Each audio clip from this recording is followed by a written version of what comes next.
me like, hey, have you been kidnapped? And I'm like, I have not been kidnapped. Like, I'm just not answering your emails because I'm busy and your Yeah. emails aren't really helpful. And so like, that's the thing. It's like, I think a lot of the tactics that worked 2 or 3 years ago don't work right now. Yep. And SDRs aren't reacting quick enough. The tactic that will always work and is future proof is just like providing real value through the sales development process.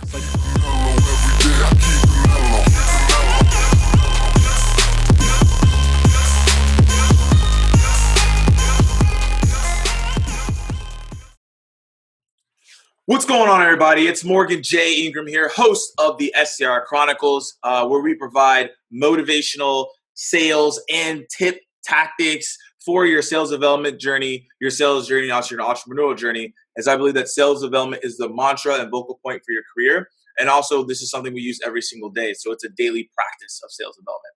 And today, I have a special guest, Alan, CEO of TrackMaven. You've probably seen his video series, Alan Ask. Also has a new book out, The Creative Curve, as well. So there's a ton of stuff going on with Alan right now. But we're going to talk about a couple things. First is we're going to talk about how can SDRs get more confident by providing value, why SDRs should think about considering building a brand, and what Alan's up to nowadays. So, Alan, introduce yourself and tell us a little bit more about yourself and then why you're excited about these topics today. Yeah, awesome. So thanks for having me. Those of you who are watching don't know that I was terribly late, but Morgan is very kind and generous as a host, so he wouldn't even let you know that, but I will let you know that.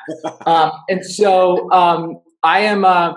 So basically, my main main thing is I run a company called TrackMaven. It's been around for almost 6 years now. It's about 50 people based in Washington, D.C., and we're a marketing analytics platform used by some of the world's biggest brands to help them do all their reporting, visualization of their data, gather insights from their data. So we have our own tech platform, and then we also have a team of sort of like data experts who can go in and actually tell you like, what the heck does this all mean? And like, what should you do? And so that's my main thing. And then I also have a book coming out June 12th, all about creativity. And I'm recovering from a sore throat. So you'll see me today drinking from this lovely corgi mug. I know. This is some on-brand stuff going on right here. I happen to have this.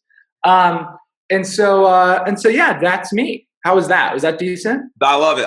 And it's good. It's funny because I normally just have a water bottle. It's my thing. Because I ask all these questions and then like my throat gets a little bit sore. So like everyone who watches is so funny. They're like, why are you always drinking water? Usually I'm the one asking questions. So it's very stressful to be on the other side of this. This is like some Barbara Walter stuff going on. I love it. So let's talk about something that, I think every single person probably when they run into you always ask, what made you start Alan Ask and then starting creating those short videos? And how can that be implemented in an SDR role when people are like, I want to try something new, but then they're getting held back? Yeah, great question. So the videos I started doing, a little bit of sort of walk the talk. So my book, a big part of my book on creativity is about the importance of timing. And so I saw that LinkedIn video was just in beta last year. This was in the summer of last year. And I was like, oh, this is like a huge opportunity. Like there's hundreds of millions of people who are active on LinkedIn. Video is taking over every other platform. And so when I saw it, I was like, boop. So I was like thinking about it. I was like, oh, how do I get into it? And I like legit, this is like a really silly story, but I legit had a dream. This was a weird dream. In the dream, for some reason, Jeff Bezos owned LinkedIn. This is really strange. Yeah. And I was on a rooftop bar with Jeff Bezos. This is literally the dream. And I like had a conversation with him. And for some reason, he like my dream got confused between Jeff Weiner and Jeff Bezos, I guess. Right. I was like, you should give LinkedIn video access. And he was like, okay. And I was like, I woke up, I was like, that is the nerdiest dream I have ever had. Like, for real. And so I was like, I should probably post that on LinkedIn. Like, I bet you someone will see it and give me video access from LinkedIn. And I was like, oh, what'll happen? And so I posted it on LinkedIn and I changed Bezos to Wiener because I was like, that was just a mental fluke. It was meant to be Jeff Wiener. So I posted on LinkedIn that I had this dream that Jeff Wiener gave me LinkedIn video access. And he responded and was like, and I think I ended the post with like, I wonder what this means. Like, am I just a geek? And he responded was like, maybe you just can see the future. You now have access. And I was like, so that post like went viral, got like 1 million views. And I was like, oh my God. And so I got video access early. And so I just was like, well, there's like, what are things that I like doing? I'm a professional extrovert. I meet people all day. Yeah. And so I was like, I can just harass my friends into like answering a question on video at the end of a meeting. And so I just started when I like do meetings at the end, just being like, hey, we're doing a LinkedIn video. At first people were like, what are you talking about? Yeah. And now they're like, okay, great. And so, yeah, they're like 90 seconds. There's no production. Right. But, I think the thing that people sometimes get confused with is like effort and effectiveness are very different. And so it's very low effort, but it's very effective. Mm-hmm. And so like I happen to, because of my job, meet interesting people sort of along the way. And I just say like, hey, can we like do a quick question? And people are like, sure, why not? And so like I shoot on my iPhone. Yeah. And the sort of typical video gets like 30-ish thousand views, and they're probably the average, because some are really a lot. The average is like 40 or 50. And so it's like super effective, 90 seconds long, takes no work. And so in terms of SDRs, I mean, I think the big thing, Drift did this really cool thing, I thought, where they released some new feature and they had everyone in the company post a LinkedIn video about it. So like all at once, it was just like, boom. I thought that was really smart. Because even if you only get 2,000 or 3,000 views on the video, if you have 40 employees and you get 3,000 times 40, it's a lot of views, right?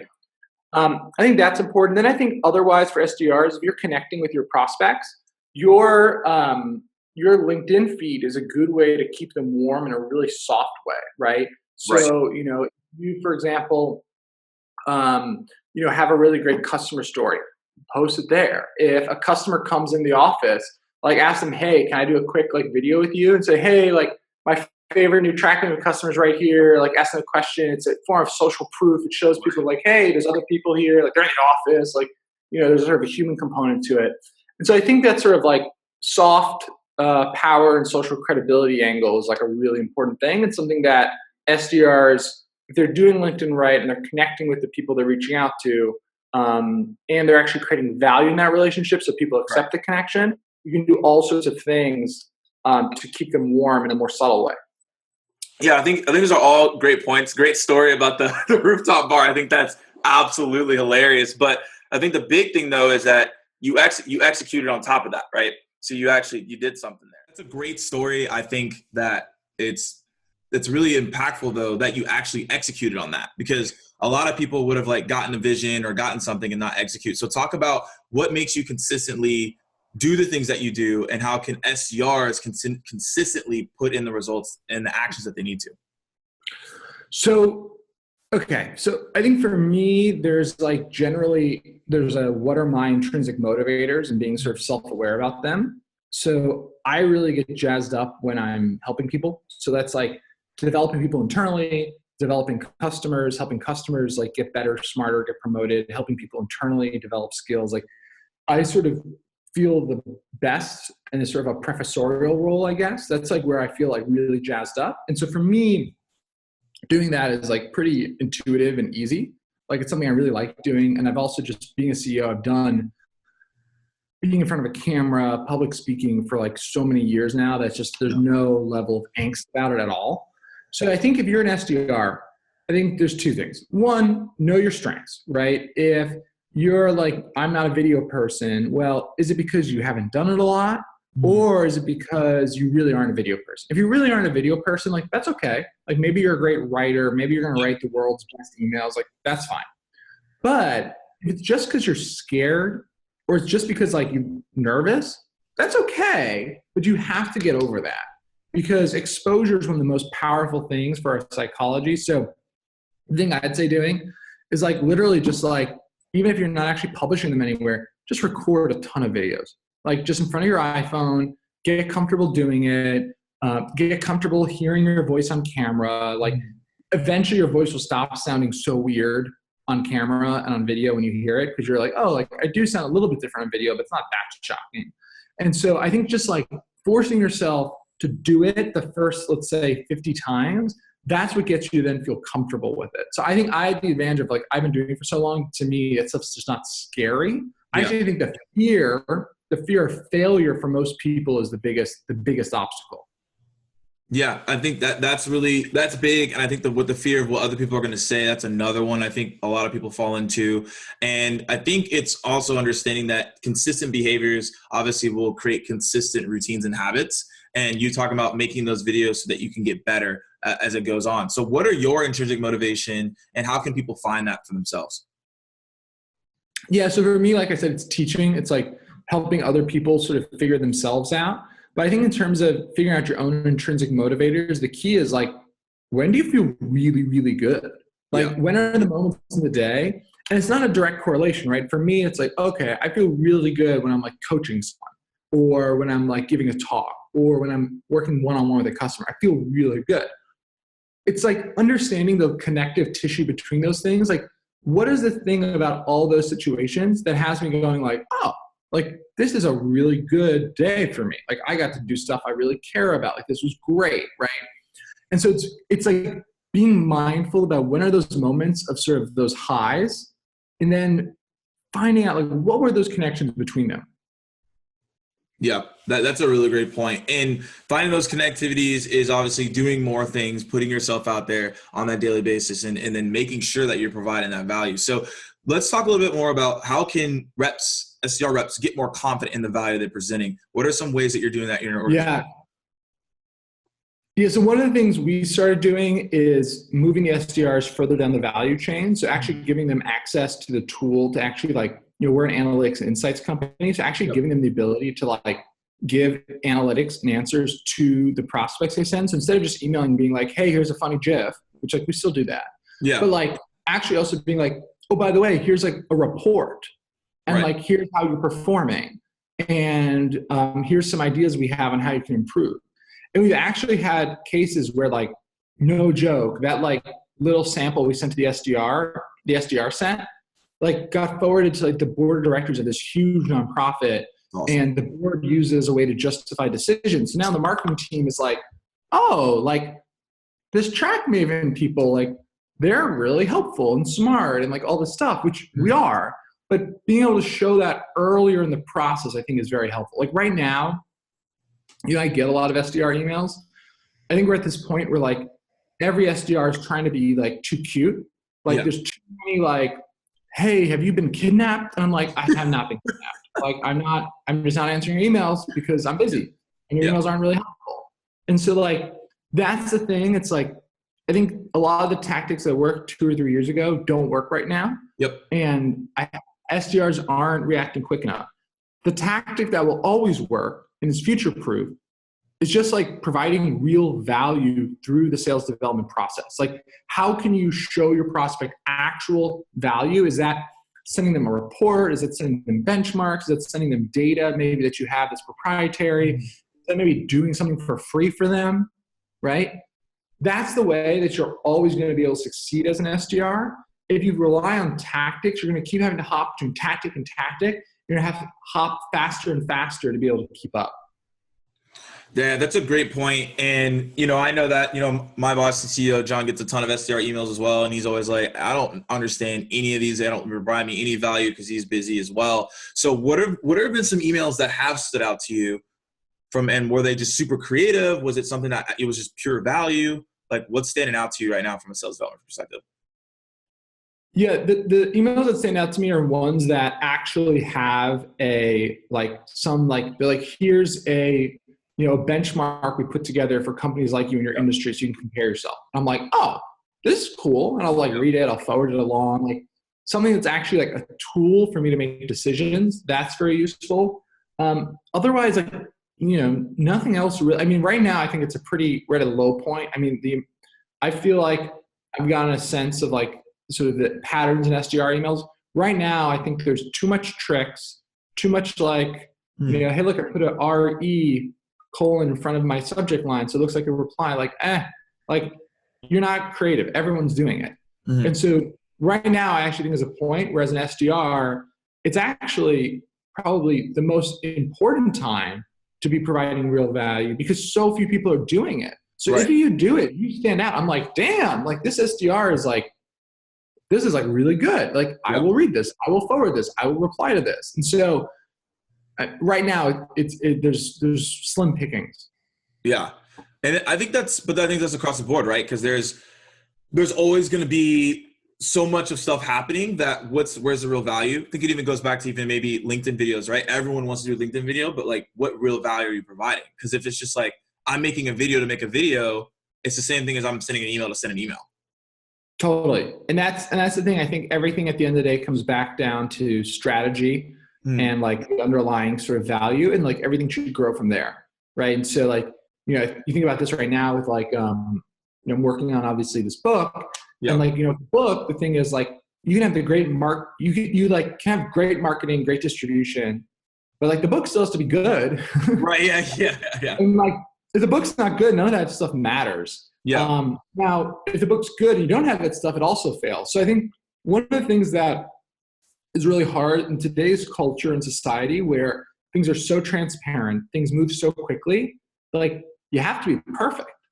And that, I think, is something where a lot of people, there was an old day where power was more centralized, information was more opaque, where like you could get away, for example, as a software company with having bad software but great distribution and great sales. Yeah. But now there's all these like B2B software review websites. So like you have to have great software. Like no one's going to buy your software if it's junk. And so that's like, we live in a new world where like you have to actually like walk the talk, actually do what you're going to do, and like, you know, be genuine and be yourself. Yeah. And go on, which is, you have to do that, right? But kind of goes into the book in itself, right? So what is like what was like your main theme? Obviously it's creative, but what was your main theme as you were writing that book? Was it like, this is something that I want to write because I need to have more people understand that we all have creativity? Or is it more so for you as a reflection on how far you've come since you started your company and it's grown? Yes. So the basic thesis of the book is that anyone can have moments of creative genius. And in fact, there's a lot of science that shows you how to do that. Yeah. And so in the book, it's split up into two halves. So the first half of the book, so the book's called The Creative Curve. Yeah. The first half of the book is debunking this sort of inspiration theory of creativity.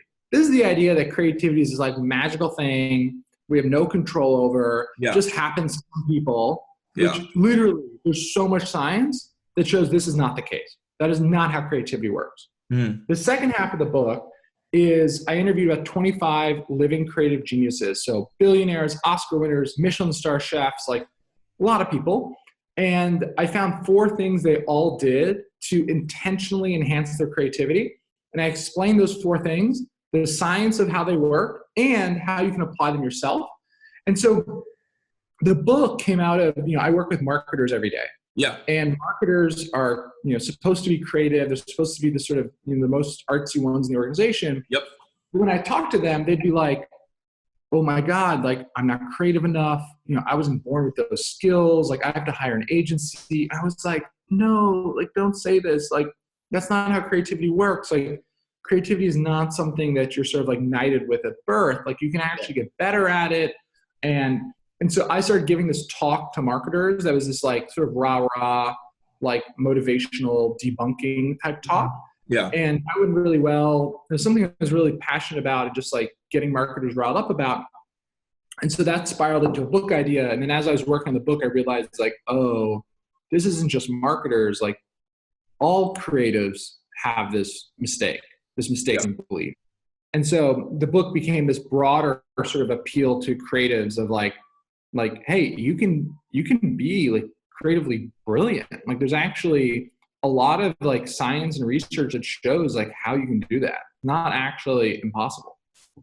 Yeah, I think that you bring up a good point there is like understanding that you can actually acquire or gain a skill in something. Because I think a lot of people are like, oh, well, that's just not me. So I'm not going to try to figure out or do research on how to improve upon that. It's just like, it is what it is. Well, you hit Morgan, you hit a really good point that I think, and I end the book with this, I think, you know, part of it is that a lot of us use this as an excuse. Yeah. Like, well, we're not born Mozart, so like, why should I even try? Yeah. Right? And like, we forget that Mozart wrote his first true piece of original music when he was 17, which is like, well, that's young. But 1, it wasn't very good. And 2, that was after he started practicing when he was 3 years old. Yeah. And when he was 3, he basically had a helicopter dad who was like Mozart, little Mozart. Yeah. I love you, but you should never say to a child, I love you, but you have to become a great musician. So I'm going to get you the best music teachers in all of Europe, and you're going to practice 3 hours every single day. So you went from 3 to 17, so 14 years of practicing 3 hours every single day with the best music teachers in all of Europe. So like, yeah, like you'd create like a half decent piece of music after 14 years too. Like this is not the story of someone who like popped out of the womb like playing piano. You know what I mean? Right. And same thing for Michael Jackson, the same thing. Like his dad in the Jackson 5, it was just like. He was doing this since he was like 5. Yeah. Like it wasn't like he was good at it at like 1. It's like he just started early and he has compounding returns of like if you've been doing something for 10 years and you started when you're 5, at 15 you have 10 years of experience versus someone who starts at 20, right, has 0 experience. That person with 10 years experience is going to do better regardless of when they started, which again, most people miss is because if you think of most successful people within their craft, they started at such a young age. So when it's like, oh, that person's blown up at 19, it's like, well, they've probably been doing something since like 2 or 3. And that's enforcement too. Exactly. And so I think people see that and they use that as an excuse. So like, well, I wasn't born with it. And it's like, well, neither were they. They just like started earlier. So like you can still start. Right. Which goes into the science of just continuously improving yourself and getting ahead of it, which is what every single rep should be doing, what every single person should be doing, regardless if you're in sales or not. And I think that's kind of where the direction, I think that's why I like that the theme of their book is because it's like, we're really focusing on like, how can you develop creativity as you continually evolve? Because I tell people like the content I make today, like it's not the same I made 4 or 5 years ago. It's completely different, but I evolved with myself and what I was saying. And also I evolved over time and also this experience. Like I know what works and I know what doesn't work. And it's probably the same thing for you. Like, you know, like, all right, well, that type of post don't work. And these type of conversations do work. And it's the evolving of creativity that I think what we all need to understand from every single facet across the board. Yeah, and I talk a lot in the book about timing because one of the things that's really important when it comes to creativity, and this applies to marketing and sales development too, is that tactics and concepts and ideas, they rise and fall in effectiveness and popularity. Right. So like things that work at one point won't work in the future. And like you, as someone who wants to constantly develop and improve and be a better person, be a better salesperson, right, you have to constantly be on your game, to constantly be learning, constantly improving, and constantly listening. That I think is the most underrated attribute. You have to listen to like understand like, okay, like what's out there? What are other people doing? What's new? What's different? What's working? What's not working? What's being overused, right? And like, so the biggest thing I'd say is like, if you're an SDR, if you read a blog post saying like, here's the 3 like magical templates an SDR should use, run away. Yeah. Because like that means like every other SDR is going to be using those. And that means that like when you're receiving those, you're like, oh, another kidnapping joke. Like this is just getting awkward. Like, right? Like, please stop kidnapping me. Like, okay. No offense if you send one of those emails, Morgan, but like, I'm not kidnapped. I'm just not responding. Gosh, the hippo hiding under a rock, kidnapping, all those. Yes. Yep. Yes. No more of that, Morgan. No more of that. It's over. We're trying to tell them. 17 is gone. We're trying to tell them it doesn't help. It worked for a time period when it worked, and that was about 3 years ago when someone first did it. It was super creative, but when obviously everyone uses it, it becomes, whoa, okay, this is just too much noise. I don't want to have to deal with it. So kind of tell me a little bit about, from a tactic and strategy standpoint, how are you developing your strategy, and then how are you helping your SDR team talk about what's the strategy techniques they need to take? Because obviously you don't want everyone to do the same thing, and you also want people to be themselves when they're professing the value of your product.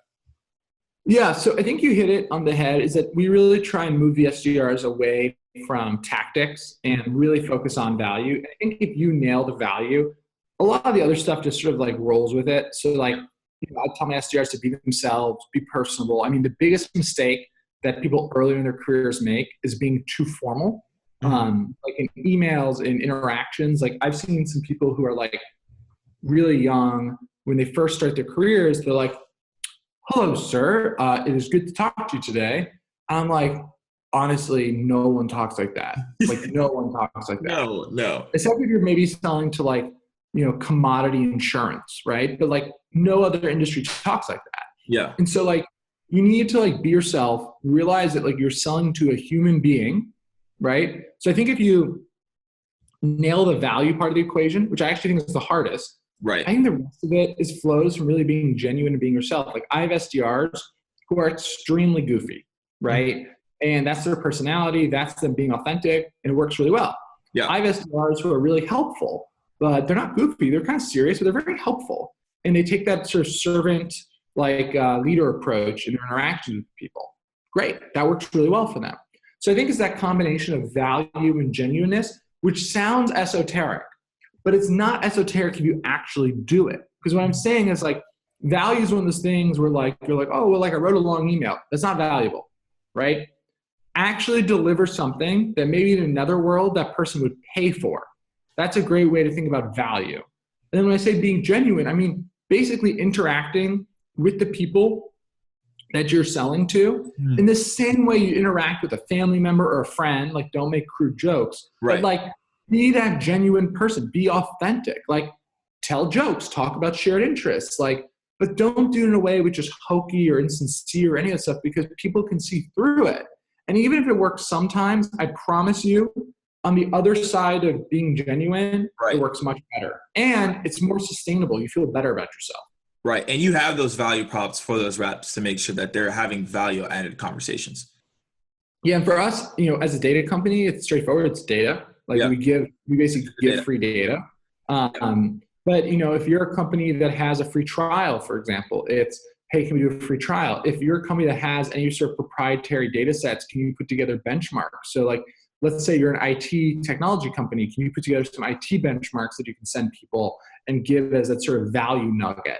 And so think about like, what is that, if you're managing an SDR team, what is a scalable thing that you can give prospects that has actual value? Yep. Like value is not a long email. Value is actually like something that I might pay for, but you're happy to be giving to me for free. And telling a story as well alongside with it. Yes, but that follows. Like that's like something that like nailed the value so hard to do well. HubSpot does a great job at this with they have like marketinggrader.com. Yeah, they're really good. I ran this report. Like, here's the problems with your website. Oh, this is really cool. Right. You know what I mean? Like, that's the type of thing that actually gets you going. For sure. And as we wrap up this interview and we come to the lasting questions here, why did you decide, or actually this another phrase of this question, what do you say to SDRs as they're trying to build their personal brand? Should they do it? Should they not do it? And then for you, did you see yourself building this personal brand as you have it right now, as you were growing up? So yeah, I've been doing, I run a marketing company. So right? you have to. But a little bit of it is like, you kind of have to like, know how to market stuff and be passionate about it. So I've always done I've always written online for like various publications and stuff. The LinkedIn thing just happens to like, it's actually less work than some of the stuff I used to do. It's just effective, right? It's just working really well, which I think is kind of funny. And so, yeah, in terms of personal brand, I think, you know, the answer is like, obviously, yes, right? Like we're living in a time now where people trust other people. Human connection is really important. You know, video is a really useful tool because you can clearly see that it's like you or me, and it's not like, you know, someone else writing something. It's not a ghostwriter, you know what I mean? And so I think that's a really powerful phenomenon. And so, yeah. Yeah, for sure. Well, Alan, thank you so much for being on the SDR Chronicles today. Last question, that's every single person that comes on the show. What is your number one piece of advice for SDRs as they enter into their new role? My number one piece of advice, and I mentioned this briefly before, but is like, you have to change your mindset. And you have to realize that these organizations you're selling into are comprised of this crazy thing called humans. And humans have emotions, desires, flaws, insecurities, all these things. That means like how you treat these people has to be the same way you treat someone who you meet on the street or you meet at a friend's house or all this stuff. Like treat them with respect, with honesty, with integrity. And once you realize that the other side of the phone are just people, it completely changes your perspective of how to relate to them, how to sell to them. Like people actually want you to be pretty direct once you have rapport. Right. Once you have rapport, it's okay for you to be really direct. Like, okay, what is the next step for you to buy? Once you actually have the genuine connection, that's comfortable. People are fine with being direct. Yeah. It's when you have that inauthentic base or that overly professional, very, very formulaic, like, hello, we are an IT company. Would you like to know more about our solutions? Like, no, I would not like to know more about your solutions. That's when you can't actually have those direct conversations. So treat people like human beings, and I really, really mean that, and change that mindset, and that's the biggest thing that'll drive you to success early in your career. Yeah, no, I think that's fantastic advice. Talk how you would normally talk. Like, I think someone called me the other day and said, "Dear Morgan," and I was like, "What?" Like, I don't think anyone says that.